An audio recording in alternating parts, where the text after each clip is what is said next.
Perkenalkan, nama saya Mutiara Saina Nasution dengan NIM 210033038. Di sini saya akan menjelaskan sedikit tentang pengertian administrasi dan supervisi pendidikan. Administrasi dan supervisi pendidikan merupakan serangkaian kegiatan-kegiatan yang berupa pelayanan yang diberikan sekolah, mencakup bagaimana pelaksanaan belajar mengajar agar dapat memperlancar proses pembelajaran itu sendiri. Adapun administrasi pendidikan menurut para ahli ialah Saiful Gala 2009. Administrasi pendidikan adalah suatu proses atau peristiwa mengkoordinasikan sejumlah kegiatan yang saling bergantung dari orang-orang dan kelompok-kelompok, baik kegiatan yang berada pada pemerintahan maupun satuan pendidikan dalam mencapai tujuan pendidikan. Baiklah, saya akan menjelaskan tentang fungsi atau proses administrasi pendidikan. Selain memiliki tujuan, administrasi pendidikan juga mempunyai beberapa fungsi, yakni administrasi pendidikan memiliki fungsi sebagai satu perencanaan. Perencanaan ialah administrasi dan manajemen membutuhkan selalu diawali dengan fungsi perencanaan atau planning. Dalam tahap ini, perencanaan ini administrator kegiatan untuk merumuskan, memilih, dan menetapkan apa saja aktivitas-aktivitas sumber daya yang akan dilaksanakan dan mungkin yang akan digunakan di masa datang untuk mencapai tujuan tertentu. Yang kedua, adanya pengorganisasian. Pengorganisasian merupakan kegiatan di mana aktivitasnya berisi tentang menyusun dan membentuk hubungan kerja antara pribadi ataupun kelompok sehingga terwujud suatu kesatuan usaha dalam menempuh tujuan yang sudah ditetapkan. Yang ketiga, ada kepegawaian. Fungsi yang ketiga adalah kepegawaian setara dengan fungsi-fungsi sebelumnya.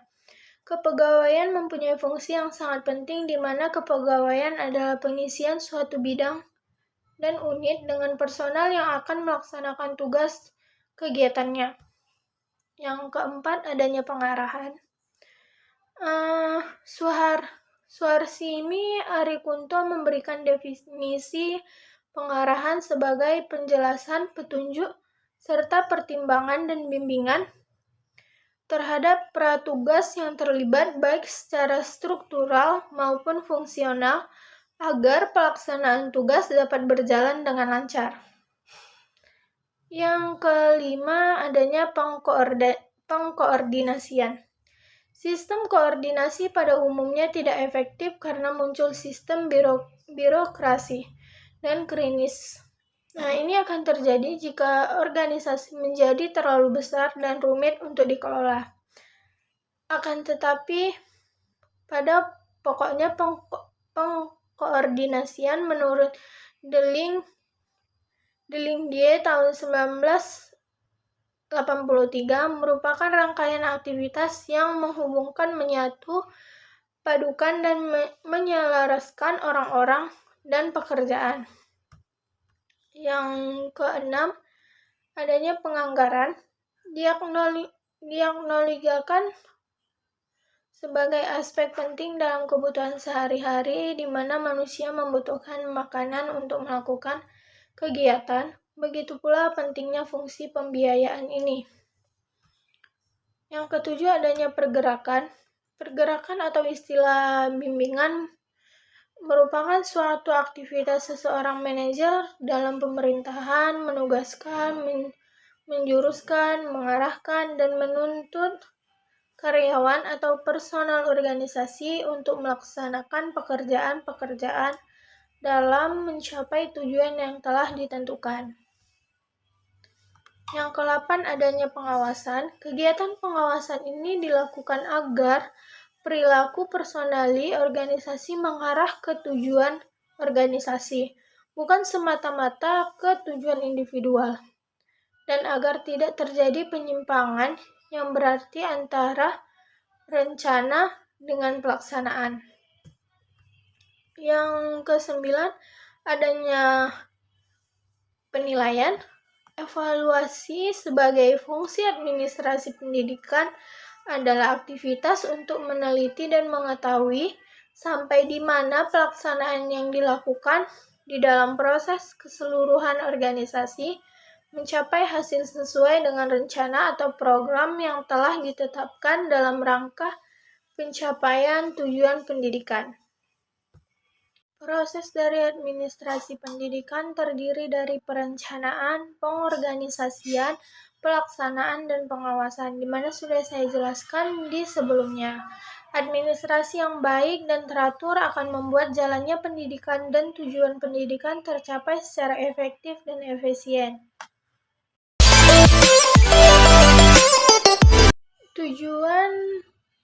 Tujuan administrasi pendidikan adalah meningkatkan efisien dan efektivitas penyelenggaraan operasional pendidikan dalam mencapai tujuan pendidikan.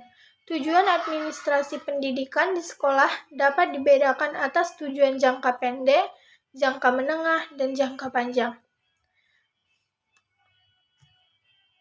Menurut Daryanto 2011, adalah agar semua kegiatan ini mendukung tercapainya tujuan pendidikan, atau dengan kata lain, administrasi digunakan di dalam dunia pendidikan adalah agar tujuan pendidikan tercapai. Apabila administrasi pendidikan ini semakin baik, semakin yakin pula tujuan pendidikan itu akan tercapai dengan baik.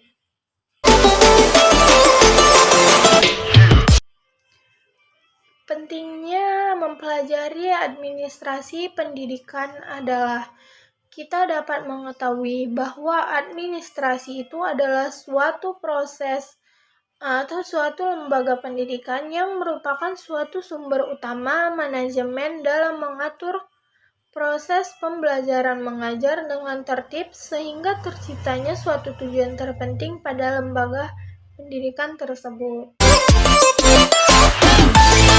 Ruang lingkup administrasi pendidikan merupakan hal-hal yang dapat membantu penyelenggaraan berbagai kegiatan pendidikan sehingga tujuan pendidikan dapat tercapai dengan baik.